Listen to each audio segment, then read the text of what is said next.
നമസ്കാരം. 2 വർഷം നീണ്ട ഇസ്രായേൽ ഹമാസ് യുദ്ധത്തിന് വിരാമം. 70,000-ഓളം പലസ്തീനികളെ കൊന്നൊടുക്കിയ ഇസ്രായേൽ സൈന്യം ഗസയിൽ നിന്ന് പിൻവാങ്ങി. വെടിയൊച്ച നിലച്ച ഗസയിലേക്ക് പലസ്തീനികൾ മടങ്ങി വന്നുകൊണ്ടിരിക്കുന്നു. അൽ അക്സ ഫ്ലഡ് എന്ന ഭീകരാക്രമണത്തിലൂടെ പിടികൂടിയ ബന്ദികളിൽ ജീവനോടെയുള്ള 20 പേർ തിരികെ ഇസ്രായേലിലെത്തി. യുദ്ധം അവസാനിപ്പിച്ചതിൽ ട്രംപിന് നന്ദി പറഞ്ഞ നെതന്യാഹു ട്രംപിനായി ഇസ്രായേലിൽ ഒരുക്കിയത് വീരോചിത വരവേൽപ്പ്. അശാന്തിയുടെയും അരക്ഷിതാവസ്ഥയുടെയും നാളുകൾ അവസാനിച്ചുവെന്നും മധ്യപൂർവ്വദേശത്ത് സമാധാനത്തിന്റെ സൂര്യൻ ഉദിച്ചെന്നും പറഞ്ഞ ഡൊണാൾഡ് ട്രംപ് സമാധാന ഉച്ചകോടിക്കായി ഈജിപ്തിലേക്കുള്ള യാത്രയിലാണ്. ഹമാസിന്റെ നിരായുധീകരണം ഉൾപ്പെടെയുള്ള വിഷയം ഉച്ചകോടി ചർച്ച ചെയ്യാനിരിക്കെ ഗാസയിൽ ആധിപത്യം ഉറപ്പിക്കാനുള്ള നീക്കത്തിലാണ് ഹമാസ്. ഗാസ സിറ്റിയിൽ ഹമാസും പ്രാദേശിക സംഘടനകളുമായുള്ള ഏറ്റുമുട്ടലിൽ 27 പേർ കൊല്ലപ്പെട്ടു. എന്താണ് ഇനി പലസ്തീന്റെ ഭാവി?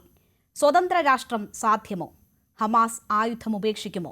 ഇസ്രയേൽ വാക്കുപാലിക്കുമോ?